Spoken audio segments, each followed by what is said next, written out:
94.3 The Dude is very grateful to our men and women in uniform. We're proud to recognize local members of our military by turning the spotlight on them right now in our Soldier Salute. I'm your host, United States Marine Corps veteran Ethan Stitch Gardner, and on today's Soldier Salute, I have Junior Vice Commander of the Woodrow Wilson Chapter 4 DAV, Katie Nash. Katie, thanks so much for being here today, and first and foremost, thank you so much for your service. Tell the listeners a little bit about yourself and your story. Hi, Ethan. I'm Katie Nash. I entered the Army in 1982 on delayed entry, and I am the mother of two, which were born while I was in service, but I was fortunate that when I began my military career, I was fortunate to have basic training here at home, and that really helped me as compared to some of the other soldiers that came from other states. And my mother worked at Fort Jackson at the guest house, and I had relatives living out there, so it made it really easy for me in 1983. I was the last class that went through the old Tank Hill, and so a lot of people who are familiar with Fort Jackson know about Tank Hill, but they tore all those barracks down. I can't remember what year, but they tore the old barracks down, but yeah, I went through Company C there. I'm so grateful that I did enlist because I come from a family of service members who served our country dating back to the Civil War. I'm not sure what side my grandpa Aaron fought on, but I know he was thought to have fought in the Civil War, so that's where my research is going to lead me to try to figure out where grandfather, who served in World War I in Europe, and he was fortunate because he was fair-skinned, so more mulatto, and he was able to serve with a weapon. And then relatives, uncles who served in Korean War, Vietnam, up to current. My brother, he's retired. A cousin, Command Sergeant Major. My brother was a Chief Warrant Officer. Nephews and cousins who are enlisted. So we have a family of service members. What led you to join the military? Was it the military educational benefits that came with it, or was it just a sense of purpose and patriotism? Well, it was a little of both, but primarily I was freshly out of junior high school a year, attended Columbia College, but because I was taking care of myself, had to work. I was working like 2 or 3 jobs, so I ended up leaving Columbia College and going to cosmetology school, just trying to find where I belonged and what I needed to do. And I knew I wanted to be in school. I couldn't afford it, so I thought the military was an option, and I decided to go reserves first to see whether I would like it, but I knew my family history. Eventually, in 1987, I went active duty. Katie, it seems like a lot of South Carolina residents have a long family history of very honorable military service, and I understand that you as well come from a huge Army family that goes back to all the way to the Civil War. Yes. We had a family reunion, and I started working on our family tree, collecting documents from my cousins and just listening to stories that were told to my mom and my aunts. Come to find out, I received this family tree that my cousin had started and had my grandpa Aaron dating back, served in the Civil War. I said, my God, now this is some research I'm going to have to complete to figure out where he served, just like with my grandfather. What did he do in the World War I? Katie, your great-grandfather? My grandfather. Your grandfather has a really cool story, kind of a sad story about how he ended up joining the Army, but also a very fascinating story. Yes, my grandfather, Henry Wilson. I love him. He helped raise me. Unfortunately, he traveled around working in the fields during that time period. He was in Virginia, near the Fort Lee area, and supposedly a lady said he whistled at her, and he was 16 at the time. To protect him and to save his life, the sheriff there told him he had to enlist in the military. He couldn't protect him. He enlisted into the Army, and he served in World War I, but he had to put his age up because he was only 16. So that was our story. So he served, but I guess even back then with race relations, even amongst the African Americans who served, if you looked a certain way, then you served in a different position or you got more perks. And so he was fortunate he received some of those perks. He served overseas. I'm just wanting to find out more about his service over there. Katie, we've talked a lot about your family's long and very honorable military history. Do you see any end in sight with your information gathering on your own family's military history? I do and I don't.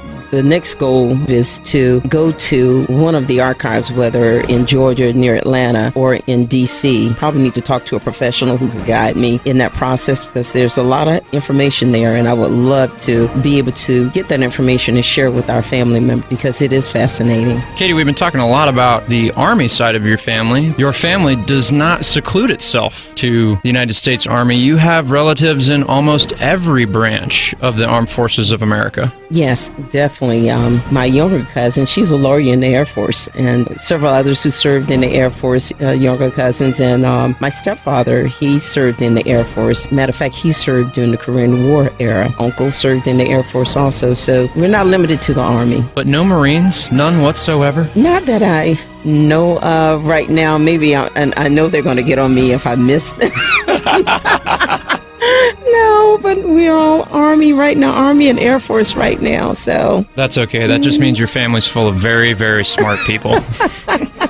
If you're out there researching your family's military history and you'd like to learn more, you can go online to www.archives.gov and search for those family members and their past service. Katie, every infantryman's favorite MOS, besides their own, is the Army medic, or in the Marine Corps, the Navy doc. I understand that you served in the United States Army as a medic.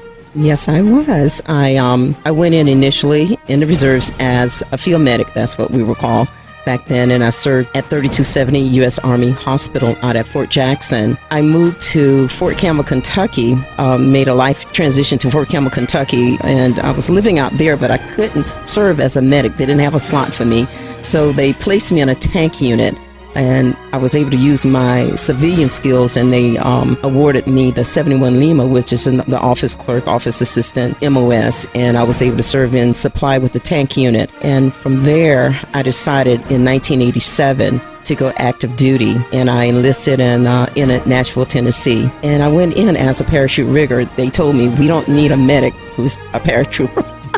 A parachute medic. So they had rigger. They needed riggers. They really needed riggers, and they were offering bonuses. And so I decided I was going to be a rigger because I wanted to be airborne. And I don't know why I wanted to be airborne, but I guess that's that military, that family, core military service just coming out of me. Okay, I'm gung-ho. I'm going to be airborne. And the first sergeant that picked me up from the train station, he said, "You're going to be airborne?" And I was short, 5'8", 1 inch tall. He said, "You know you're going to get shorter." That I did. I did lose height. But from there, I was able to, as a parachute rigger, acquire my airdrop inspector certification in Frankfurt, Germany, in which I inspected cargo in the aircraft once it's rigged up, inspect jet pilots, ejection seat, parachutes, making sure they were installed, packed right. Because if their plane is going down, they want that ejection seat to work and parachute to work. So I thought that was really honorable being able to get that certification. Katie, I have a lot of guests come on and we talk about post-traumatic stress disorder, TBIs, back injuries, all kinds of problems that your typical veteran is going to deal with whenever they get out. But not a whole lot of people realize it doesn't matter your job. It doesn't matter where you go. Nobody that serves in the United States military is immune to training accidents and bodily harm during peacetime. That's true, Ethan.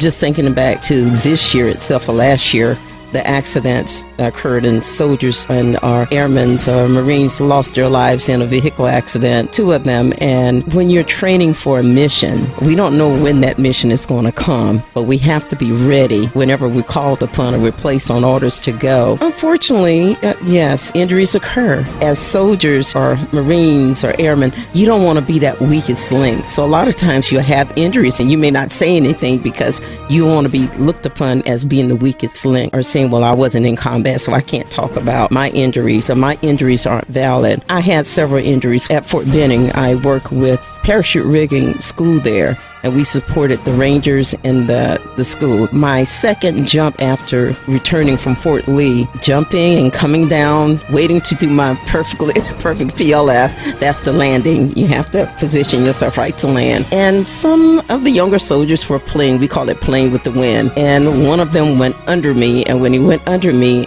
I lifted my head. And as I lifted my head, bam, the ground came up. And when I hit the ground, I hit my head and I laid there numb. So that was my first injury. It was the first one in the line, about 3 or 4. And some were in training, and whether wearing a rucksack full of wet sand on your shoulders and getting pinched nerves from that, or being on a physical training field because we have to stay strong. So we're out exercising or organized sports and having an accident occur. When you're in line of duty 24/7, you're in line line of duty, meaning that you have to be ready to go whenever you're called upon. If something happens, it's considered an injury while in service. It's not combat, no, but it is an injury. It affects you mentally, physically, and it affects your rank, whether your commander looks down on you or your first sergeant looks down on you.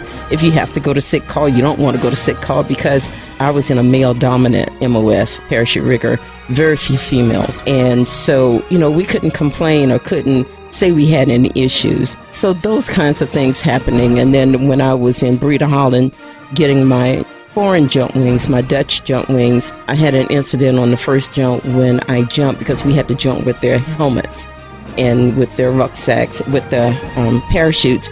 And when I exited the plane, my helmet popped off my head. And all I could see 3,000 feet above ground was the helmet plummeting to the earth. And the next thing I thought was, don't hit anyone. And the next thing I thought was, I've got to land without a helmet. The winds were over 17 knots, meaning the winds were really heavy. So I could see others on the ground, parachutes reinflating and being dragged across the drop zone. And so when I landed, I was holding my head so tight. As soon as I hit, my parachute reinflated because I was so tiny. I went up and down, up and down. I kept hitting mounds, and then I was dragged across a road, a highway. Sergeant Jackson, thank God for Sergeant Jackson, he ran and jumped on my parachute. That was something else. So I had to do 5 jumps there, and our Chief Warrant Officer Skinner, on that jump, he had jumped hundreds of times. He dislocated his shoulder on that jump, so that's how bad it was. So after that, my neurologist and orthopedic specialist, they said, Specialist Nash, you can't jump anymore. And that was it. There's a lot of Army personnel listening into this interview right now. What would you say to them? What would you say to them about their injuries that they deal with? You talked a lot about how service members don't want to talk about their injuries because they're afraid. They don't want to be that weak link. What would you say to that guy listening right now or gal listening right now that's hurting from an injury that he hasn't gone to medical for yet? Go get treatment. Not only get treatment, but keep your documentation, because once you get out, you need supporting evidence. Right now, a lot of veterans, older veterans, are having problems going back when they seek help, finally decide to seek help. They don't have any documentation or in line of duty paperwork to say this happened to me. And because they don't have that, they get to run around when they go to the VA to get assistance, to get help. Accept who you are and what has happened to you. And I had to learn that. I was injured. I was doing my job. I did a good job. I worked hard. And I did what I was supposed to do. And I shouldn't feel ashamed. I shouldn't be stressed going through the mental part of not being a good soldier, telling myself, well, I wasn't good enough because I didn't get injured over in this combat. No, you were injured while training to go there. And so that's your story. So accept your story and seek the help. My godfather was a World War II Tuskegee Airman. He didn't seek benefits. And when I started working with him after I retired from teaching, I realized he was missing so much. I said, why don't you have a ramp at your house? And then he ended up in a nursing facility and his fees were just building up. I said, well, what's going on? Then I started helping him and I realized he never sought help from the VA once he got out. They denied him a ramp. So he figured he wasn't qualified for anything. But I started working with him, and fortunately, a lot of veterans don't realize, even if you don't qualify for medical benefits, if you earn a certain amount or you live below the poverty level, you qualify for pension. And so many veterans don't realize that. And I've helped several World War II or Korean War veterans get the benefits, and they're not handouts. That's what the government promised to us when we raised our hands and we swore to go in and to support our country, to serve and protect. They said, we will do this for you. And we shouldn't feel guilty, or we shouldn't suffer in silence from mental issues, whether it's PTSD or TBIs, and not be ashamed, because there is a shame. There's a stigma that's placed on someone in society who has mental problems, and we have to get beyond that. VA has wonderful programs here, so accept who you are, accept your story, and seek the help that you need. For a long time, I suffered in silence because I figured you couldn't see my injuries. I wasn't in a wheelchair unless I was walking with a cane or some type of support. You didn't know that my back or my hip was hurting me so bad that I couldn't walk. Or you didn't know that I was going through a lot of mental anguish, pain, or that I had multiple surgeries and you couldn't see the scars from the surgery and know the damage that had been done internally. So if your injuries aren't visible, they're not lesser than anyone's injuries who is visible, that are visible. So like I say, accept who you are, accept your injuries, and seek the help. But don't compare yourself to anyone else. I think as soldiers and as veterans, we try to compare ourselves, but we don't know what the other soldier is going through. Katie, I always love having veterans on the show that are out there in the community doing things to better the veterans in the community. Tell us all about the work that you do at the DAV, the Disabled American Veterans Organization. Yes, Ethan. I am a member of Woodrow Wilson Chapter 4, which is located on Violet Street in West Columbia. Our mission is to be service to the veteran itself, making sure the veteran's needs are being met. That's within the community, within the VA community, within the bigger community of Columbia, and also at the VA hospital, whether it's helping them apply for benefits or connecting them to the resources they need for housing, for food. Our chapter supports our homeless outreach ministry. They also serve at the VA with volunteer services, and they do a lot for the veterans who are admitted to the hospital. Not only the veteran, because the veteran family, also the spouse. We have a lot of homeless veterans in our community, and we make sure every third Saturday, my groups, but every Saturday, Resurrection Homeless Ministry or Resurrection Lunch on the Lawn, they provide a hot meal Saturday mornings from 10:30 until 1. But my groups, I have 3 groups that I take down, and it's DAV, Seacoast Church, and then a couple of other groups that I bring in, and we provide clothing, we provide hot meals. If someone needs medical, we try to refer them to the right organization. If someone wants to get off the street, we help them with that process. Katie, I have a lot of people that come on the show, and we talk about post-traumatic stress, we talk about TBIs, we talk about all kinds of veteran problems. Something that gets overlooked a lot is veteran homelessness. Tell me, in the state of South Carolina, how bad is it? On statistics, I don't have the number, but I have the data from me serving on the street, concrete data. And that's the most important, right? Is the first-hand interaction. Tell me, in your own experiences, how rough is it right now for our vets on the street? Right now, we average about 10 to 15 veterans interacting with when we're feeding on the weekends. It may be more. Some don't talk about whether they've served, but the ones that come up to us whenever we mention at the beginning, we have the DAV on site. If there's a veteran, if you need assistance, please talk to one of us. This past Saturday, we had a gentleman to come up to us, and he needed assistance in applying for his benefits. Our former commander, Heather McEady, she and I worked together, and she was pivotal in helping one of our veterans get his pension, and he's homeless. And so he was so elated knowing that he could get assistance and that he didn't have to be in the state he was in.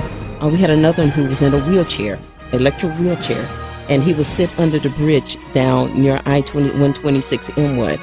And he was either a World War II or Korean War vet, and he didn't have any legs, an amputee.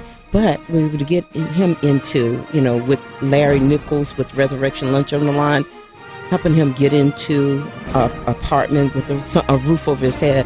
It's those individuals in which, you can only take care of one at a time, but we try to make sure if we're there, they can come to us and we can refer them to whomever they need to get the resources, and we can help them ourselves, whether it's taking them or having transportation, getting them transportation to the VA.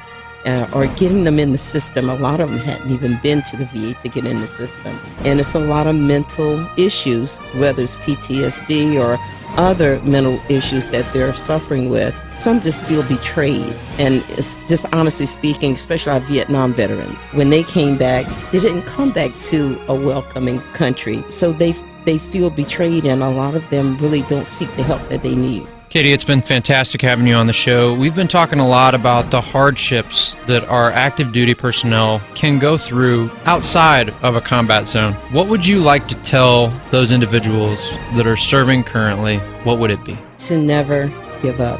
And the reason I say never give up, because challenges will come. The military itself, whether what branch of service you're serving in, it's a system. There are rules in that system. And a lot of times when there's conflict or when something happens, whether conflict with the commander or whether you had an accident, whether you have an injury, and you feel like you're that weakest link, or you're injured and you can't tell anyone because you don't want to be frowned upon. You have to take care of yourself first, because your military career will end at some point and you will have to live once you get out of the service. And if you didn't take care of yourself by going to the doctor or going on sick call or making some type of change that make your working condition better, or finding a way to manage within that system, it could become detrimental mentally and physically, because you will become stressful in a high-stress job already. When we serve, we're serving not only for our family, we're serving for our country, but then we're serving for ourselves too, because we are part of this larger community, which is the United States of America, and we're serving. So I want, if anything you take from this interview, is to take care of yourself and never give up, because with our comrades, many have suffered a lot at their own hands, talking about suicide. Unfortunately, when we don't deal with things the right way, some of us, we have a tendency, we might give up because we see no way out. You do have a way out. You have people out, veterans that will definitely love to help you if you're on active duty. You can seek help. There's a lot of help within the military system, or step outside the military system and seek the help you need, but never give up. Thanks for joining us in our Soldier Salute, presented by Little Pigs Barbecue, serving Columbia since 1963 with that bodacious buffet. And Palmetto State Armory, American made for life. And Franklin Equipment, rent, buy, rely. And Atkins Law Firm Workers' Comp Attorneys, who you hire matters.